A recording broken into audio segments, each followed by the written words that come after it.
কিন্তু দুর্ঘটনাবশত ওই মেয়াদ উত্তীর্ণ 2টা স্যালাইন দেওয়া হয়ে গেছে, একটা বাচ্চা আর একজন মা ওখানে। তো আমি এসে দুজনকেই দেখছি।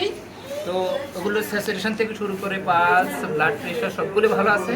তাহলে আমাদের কোনো সমস্যা হয় নাই, কোনো সমস্যা হবে না। আমাদের ডিউটি ডক্টর কন্টিনিউ ছিল, ইমার্জেন্সি ডাক্তার, উনিও FCPS করা ডাক্তার। হ্যাঁ, ও পঙ্গু থেকে আসছে, নতুন ডাক্তার, FCPS করা। উনিও দেখছে, আমরাও দেখছি, আমাদের শিশু ডাক্তার আছে। আর এটা কেন হলো এটা আমি কালকে সময় নিয়ে এটা তদন্ত কমিটি করে যা যা করার পূর্ণ ব্যবস্থা নেওয়া। আচ্ছা, আপনি বলেছেন যে এখানে আপনি 2জন রোগী দেখেছেন, তো আমরা ভিতরে আরো কয়েকজন রোগী দেখেছি, তারা নিজেরাই কথা বলেছে। কমপ্লেন পাই না, আমি কমপ্লেন পাই না, আমি সবগুলো দেখবো, কোনো সমস্যা নেই। আচ্ছা, মেয়াদ উত্তীর্ণ এই চ্যালেঞ্জটা কিভাবে রইল, অথবা এটা আপনি চেক করে দেন না, অথবা এটা থাকে বা কিভাবে? ওয়ার্ডিং স্যার আমাকে ভয়েসে দিচ্ছে যে স্যার সিভিল সার্জন অফিস থেকে আসার পরে স্যার আমি সবগুলো ইয়ে করছি এবং ভুল হয়তো রয়ে গেছে কয়টা, এটা তো মানুষ ইচ্ছাকৃত করেনি।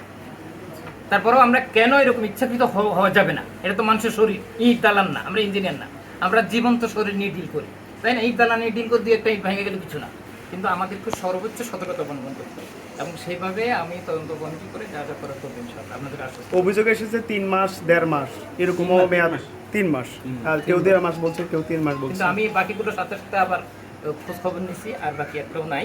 কিন্তু এই 2-3টা বা 4-5টা কেন ছিল এটা অবশ্যই ইয়ে করতে হবে। এখন আমি তো সাথে সাথে এখন যাদের শরীরে এটা দেওয়া হয়েছে তারা কি আশঙ্কামুক্ত কিনা? হ্যাঁ, আশঙ্কা মুক্ত, অবশ্যই আশঙ্কা মুক্ত। কারণ হলো কি, এগুলো মেয়াদ লেখা থাকে, কিন্তু ওগুলো পাইরোজেন যখন ঢুকে তখন জ্বর হয়, শরীরে রিয়েকশন হয়, কিন্তু এগুলোতে এখনো পাইরোজেন ঢুকে নেই। পাইরোজেন হয়তো আমাদের মেডিকেলটা আপনারা বুঝবেন হয়তো, পাইরোজেন এটা হয়তো শরীরে জ্বর হবে, খিঁচুনি হবে, অ্যানাফাইলেকটিক রিয়েকশন হবে, সেক্ষেত্রে আমাদেরকে অ্যাড্রেনালিন পর্যন্ত দিতে পারে। হ্যাঁ, তো সেদিকে আমাদের লাগে না, ইনশাআল্লাহ ভালো আছে, ইনশাআল্লাহ আশঙ্কা মুক্ত, আলহামদুলিল্লাহ, অসুবিধা হবে না। তাহলে আপনি 2জন পেয়েছেন। হ্যাঁ স্যার, উন্নত চিকিৎসার জন্য কি কোথাও রেফার করতে হবে কিনা? না, হবে না, ইনশাআল্লাহ। ঠিক।